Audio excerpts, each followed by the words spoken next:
With interest rates, affordability pressures, and lots of talk about where the housing market's heading, it's never been more important to understand your mortgage options and to help us cut through the noise. I'm joined again today by Charlotte Harrison. Charlotte is CEO of Homes at Skipton Building Society, and we're going to discuss the types of mortgages that are proving popular, as well as lots of practical tips to help you move, whether you're a first-time buyer, moving up the ladder, or trying to sell your home. It's a tricky market, and there's lots to discuss. Charlotte, great to see you. Thank you for coming on again. Thank you very much for having me. Well, Charlotte, it is a bit of a tricky market, isn't it? I mean, it's a buyer's market. Would you agree? I think, yeah, it's fair to say it's a bit of a buyer's market at the moment. And I think it does feel a bit tricky, but also there is still a lot of demand there. So if I look at the mortgage market and what we see, for new business, that's grown around 16% from last year. So the market volume, the volume's bigger. So we're seeing more demand, and for Skipton, we focus on supporting first-time buyers. That's one of our key missions and purpose, and we're seeing strong growth there. So 50% of our lendings going to first-time buyers this year, which is fantastic. That is fantastic. Gosh. And I think, we say it's a tricky market. I think interest rates have come down. So they're not at the ultra low rate environment that we've had historically. However, I was looking at some data and over the last course of the 12 months for a 90% loan to value product, interest rates have reduced by around 1%, there or thereabouts. So that's helping people. It's giving more people money in their pockets in terms of bills. So it's an improving sign, I'd say. Obviously, there are still constraints to affordability, but just thinking about interest rates, and there's always talk about interest rates, whether they're high, whether they're low. You'll be positioned to answer this, but it feels to me like interest rates now are probably historically an average. We've had very low, and perhaps unacceptably low. Yeah, so I think this is always a fascinating conversation. I actually think we've had this conversation before, and I've got some data on this, which is, so I think the ultra low rate environment that we had, it's gone. It's gone. So interest rates at 1.5%. I mean, some were sub 1%. So I think that's gone. I think we're into more of a kind of a normalised state now. Yeah. But I was looking at some data from within the Skipton Group, actually, and it was showcasing that over the first 5 years of a mortgage, current first-time buyers, on average, will pay about 190,000 back in terms of payments. Right. If you compared that to the silent generation, that was in real terms, so in today's money, 93,000. So it's 100% uplift in terms of what's currently being paid out for first-time buyers. Whilst we always look at interest rates that, people were paying 15% interest rates, etc. But I think with house prices where they've gone and the kind of stretch that people have got to find to buy, it just shows that it is challenging. I think rates are kind of where they are now. It's helpful, but it's still a lot of money to find every month. What's the silent generation? So silent generation is those that were born before the boomers. So kind of post-war kind of era. Okay. I'm interested to know more about Skipton's Affordability Index. What's that all about? So this is something we're really proud of, actually, which is looking at how affordability is changing in the housing market in the UK over a period of time. And we've had our third edition of this report now. Now, what this looks at is not only the ability to buy a property, but also what's the living affordability, because once you're in there, actually what do household bills look like, what are household expenses, wages, etc. So our index looks at affordability over 363 local authority areas throughout the UK, and then says, based on different buyer types, incomes, etc., how affordable or not in some cases it is to live there. So so the index will go into a far-flung council somewhere and look at what it costs to live there. Yeah, what it costs to buy and what it costs to live. So it takes into account things like rental, wages, council tax, energy bills, household composition. Have you got, a single person, two people, children, etc. So it's quite granular. It's a significant piece of work. It's a significant because the sort of scope, the variety would be massive. It is, and also it's painted some quite stark pictures at times. So the latest edition that we published focused on adults living with parents. So we wanted to understand and dispel or not any myth around like boomerang children living back at home. And what we found is there's 5 million adults living at home with parents in the UK. And we look at people that are not in full-time education, so working. 98% of them can't afford to buy in their local area. I mean, that's quite stark. That is quite stark. And what we also looked at is, well, if they were able to save for a deposit, it doesn't really move the dial. So even if they didn't have to have a 5% deposit, it still doesn't really make a difference, which basically says house prices and wages, we know they've not kept up pace. No. We need to do more to help the housing crisis effectively. But it also, that is quite stark, but it also is true that first-time buyers throughout history you have to buy a house where you can afford to buy a house. Unfortunately now, you're absolutely right, wages haven't kept pace with house price inflation, and people are being forced to move into a different area, but that's slightly always happened. It has, and I think, but it paints the reality of the picture, and then what it also helps us do is ask for what changes might we want to see to enable more home ownership. So that can then help us with conversations with our regulators. It can help us with conversations with the government. So some of the things we've been doing is lobbying for change. So for Skipton, we've been asking for reforms to stamp duty because we think it's prohibitive to buying a home. Great. So things like that. Yeah. And that it not only forms your debate sort of up the chain, but it also probably inspires your innovations in how to lend and what people want. Yeah, so what are the challenges that people are really facing, and then how could we create products and solutions in the market that create a route to helping people. Love it. Just talk a little bit about your approach at Skipton and the various different innovations that you've taken on. Yeah, so there's been a number of things that we've done over recent years. So a product that we launched a couple of years ago, I think that was back in May 23, which is proving really, really popular, was our track record mortgage. So we have all these people that are currently renting, that can't save because they're paying equivalent of a mortgage, and yet they can show that they've got really strong levels of affordability. So we launched that product a couple of years ago. So you look at the amount of rent that they are paying and then assess, well, clearly they could pay a mortgage. Yes, and so therefore we don't ask for a deposit. So a 0% deposit, which is really, really helping people. Massively. We also have our delayed start product. So that was something that we launched earlier in the year. So we understand that for people that are currently renting and then want to move into a property, well, things don't always align perfectly, do they? We know property purchases can be a bit of a challenge. So people were paying rent and then having to find the mortgage payments. So we delayed mortgage payments for the first 3 months to give a bit of breathing space. So that the breathing space enables them to kind of furnish and settle in and pay stamp duty and all that. I mean, we know moving costs can be, enormous. So if you're still having to pay rent on your old property and then find your mortgage payment, that can be quite a stretch. So it gives people options to just give a bit of breathing space. And then there's other things that are in the market in terms of the lifetime ISA. So that's a savings product, but it is a really, really good product that helps top up with a government bonus if you can save.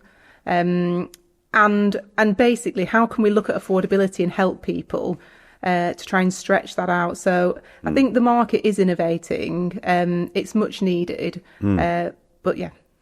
And this is a bit of a leading question, you'll forgive me, but I know you're also helping those people, particularly with lifetime ISAs, who are moving to a new area as well. We are, yes. So thank you very much, because we're working with Move IQ and yourself. I think what we're doing there is offering our lifetime ISA customers a property report through Move IQ. A full Spencer property report. Yeah, exactly. And that's really to help people understand when they're moving to potentially a new area, well, you need to be armed with all the information, especially when you're a first-time buyer. Yeah. Actually, buying your first ever home, it's a massive, massive step. It's a huge capital outlay. It's the biggest thing you're probably ever going to do. So understanding, I mean, I'm telling you, but... No, do tell me. But it's really important to understand what is it about that property and what should you be asking, how you might want to think about pricing. So, yeah. I mean, it's a fact of life that first-time buyers often are forced to move into new areas and away from where they've been brought up and that kind of thing. So, yeah, exactly. Yeah, having the information at your fingertips when you've seen a property and you're thinking about making an offer, the property report from Move IQ gives you that all information. So we couldn't be prouder that you are giving it out to your lifetime ISA members. Yes, we're very pleased to. I wanted to ask you this question. Can you just spell out for us how a building society differs to a high street bank? Because there is quite a bit of difference about the kind of culture, isn't it? Well, so a building society, the main thing is our ownership structure.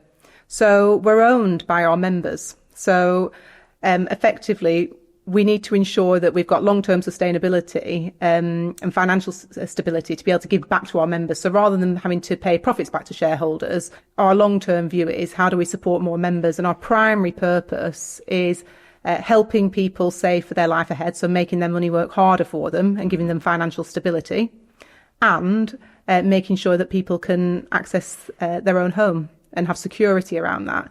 And I think what we see sometimes with building societies is that we therefore can be perhaps a little bit more innovative in creating new solutions that perhaps aren't for mass market but can help more people, whether or not that's through advice and financial wealth, or the things that we're doing around helping more first-time buyers, our track record products, our delayed start products, etc. So trying to innovate and create opportunities for people to access the property ladder. I know you are being a lot more innovative, but are the high street banks not able to do that because they've got shareholders? I don't see why they're not doing what you're doing. Banks are innovating as well. I think that the ability for us is that we can be a bit more nimble about it. Okay. And therefore, we haven't got, huge amounts of volume, which actually might take more personalised look at what's going on there. So touching per cases, if that makes sense. So how many people have to look at that and make sure that it's the right thing? Because at the end of the day, we want to be innovative, but we also need to be really responsible. Yes. And so having somebody being able to look at that and provide a bit of a human touch is maybe a bit of a differentiator.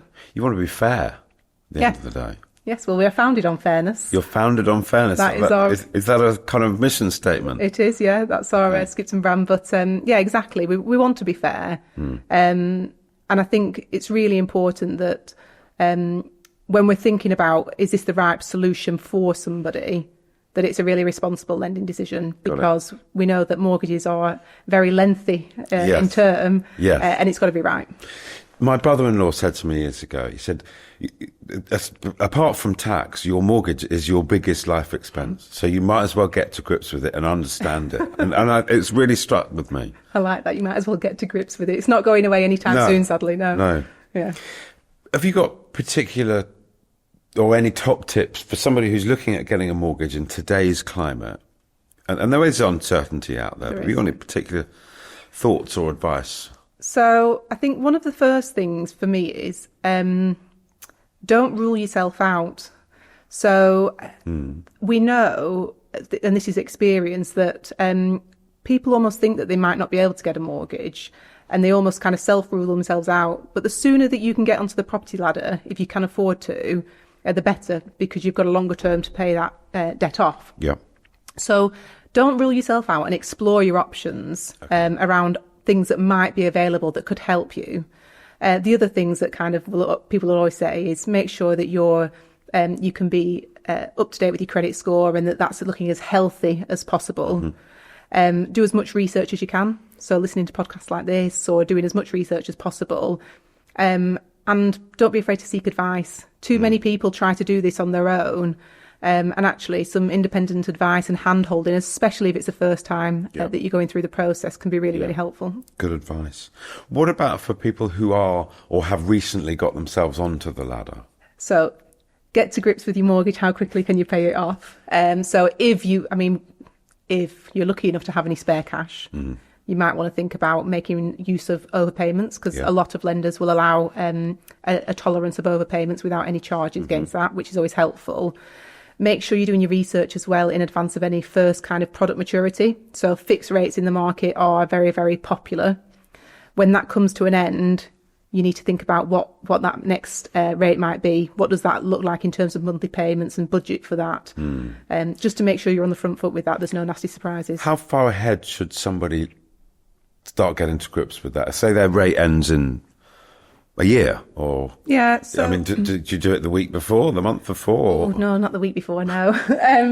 So I think lenders will allow you to kind of choose rates, typically maybe 3 up to 6 months before that product ends. Okay. But everybody's finances will be individual to them. So depending on how much discretionary budget you have, you might be more relaxed or not.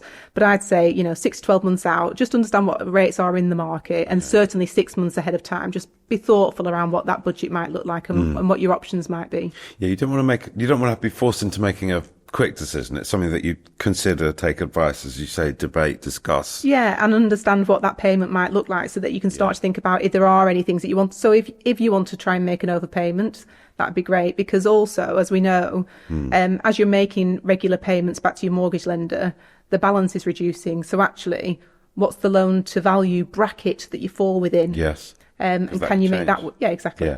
Yeah. Charlotte, I'm going to put you on the spot, I'm afraid. Rates, can you give us a thought? Coming down, going up, staying the same? Who knows? I mean, it is purely conjecture, but you are in a reasonable position to give us a comment. So I think the market view of rates and the sentiment in terms of base rate is that we might see maybe another cut next year, but nothing kind of more drastic in terms of going back to a really ultra low rate environment. The key thing from people that are looking for mortgages or are currently on fixed rates is, whenever a lender's looking at fixed rates today, they take into account the interest rate over the lifetime of that product. So if it's a 5 years, they take a 5-year view. If it's 2 years, a 2-year view. So what that means is, unless you see something materially different with the Bank of England's base rate, rates are probably kind of plateauing now. Okay, thereabouts. Yeah. Can we expect any more innovations? Anything that you're about to tell us about or release? Go on. So nothing hot off the press that I can share now, but what I will say is we are committed to supporting first-time buyers, so we are always looking at product innovation, and I would be sad if I wasn't able to share something soon. Well, please keep doing what you're doing at Skipton. I think it's fantastic. Thank you so much. Thank you very much.